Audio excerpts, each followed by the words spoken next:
Oh, you got to see a couple more balloons coming in. Bless you. You got space? Oh, no, I'm good.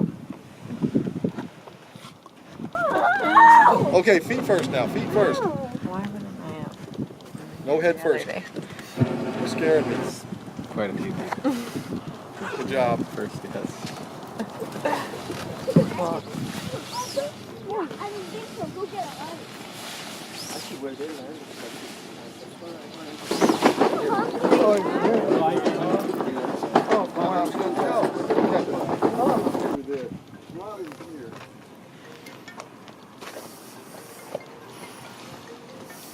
Smile on, monkey right up in there. You can do it.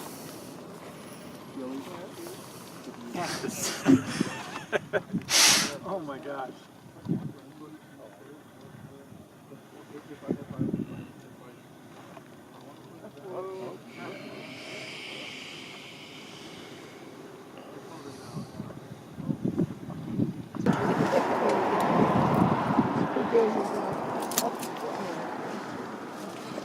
crazy.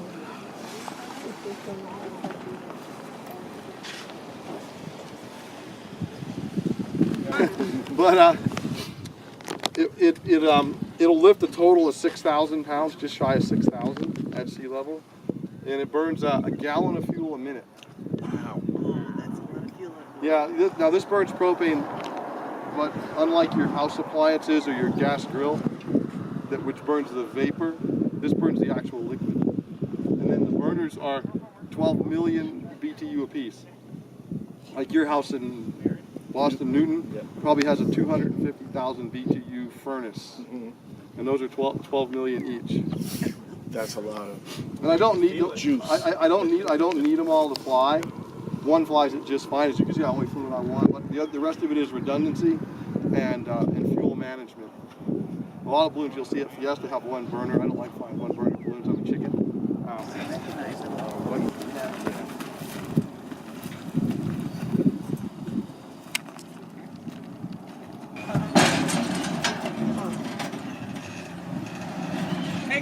Hey.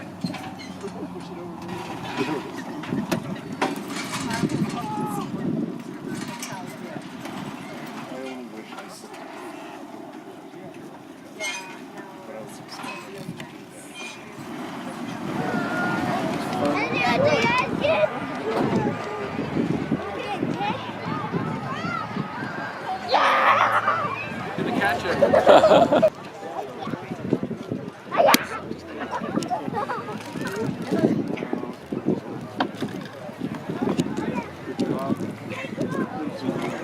Warm hands. You've flown so high, we did that. So well, we did that. God's joined you in your laughter and sent you gently back into the loving arms of Mother Earth. So cheers, everybody. Cheers. To the crew. To the crew. Yes, absolutely. And the pilot. It was developed And the in France in pilot. 1783. This is the oldest form of aviation known to man, is the hot air balloon. First thing to ever take anybody up where they survived. This happened in France in 1783. It was developed by two brothers, the Montgolfier brothers. They got the idea for the balloon by watching smoke push ashes up out of the chimney. They actually thought smoke had the power to lift. Public television has a good documentary called Ben Franklin's Balloons, which tells about this. So anyway, they decided to build their first balloon. The lightest fabric of the day was silk. They went to the king, asked him to finance it. The king said he would. He gave them enough silk to build their first balloon. They didn't have a wicker basket, didn't have inflator fans, propane burners, none of that. What they did is they built their envelope of this silk. They held it up with poles.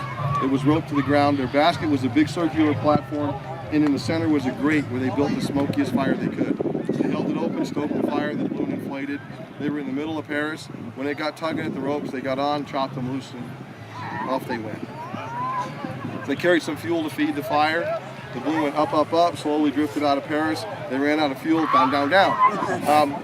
They hit a lot harder than we did, and when they did hit, they fell off. Remember I talked about don't get out? Well, they fell off, the balloon got light, meandered across the French countryside. The farmers saw it. It'd be like a UFO landing here to us. Didn't know what to make of it. Could have been something sent from the devil, secret weapon from England. They didn't know. They cut it to pieces. The brothers were running after it, screaming and yelling. They chased them back to Paris. The king saw the Ascension, heard about the landing, said this isn't going to work.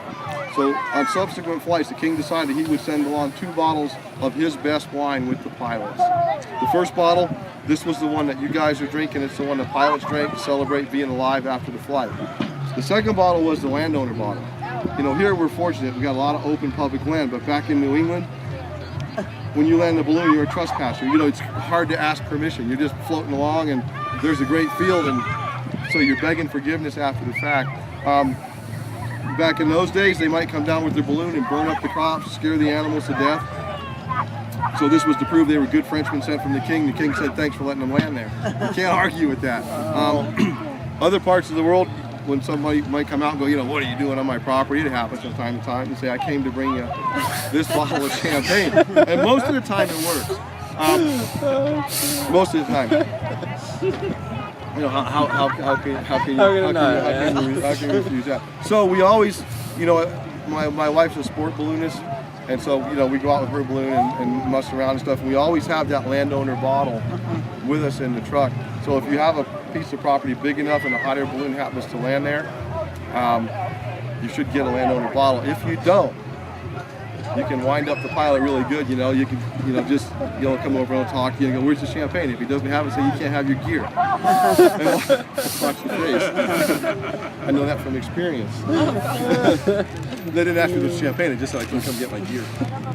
So that's how it began, and we carry on that tradition today. So if you guys would like some more, and take a water with you if you're going to head out.